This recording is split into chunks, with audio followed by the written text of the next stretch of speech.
parti. Alors, on se retrouve pour la plantation du chou kale. Comme d'habitude, on ouvre la paille, on prépare bien sa terre, bien fine, pour que ça ressemble presque à un couscous tellement c'est fin.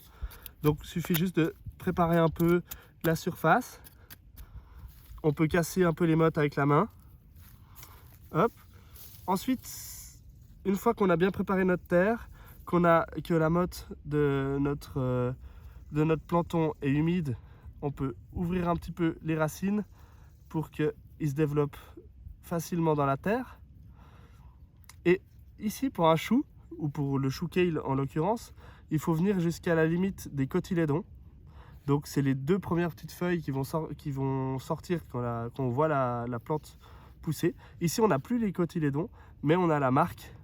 On voit bien la marque où est-ce qu'ils étaient, et puis après la suite des feuilles qui sont un peu plus âgées. Donc on va venir avec la terre jusqu'ici, simplement. Donc le but c'est de se placer pas trop loin des tuyaux et goutte à goutte pour que l'arrosage automatique suffise à arroser les plantons. On vient placer les racines en direction du bas. On ne veut pas qu'elles remontent comme ça. Et ensuite, on referme à la limite qu'on avait choisie au niveau des cotylédons. On appuie légèrement pour que ça tienne bien. Et une fois qu'il tient bien comme ça dans la terre, il reste une étape encore, c'est arroser.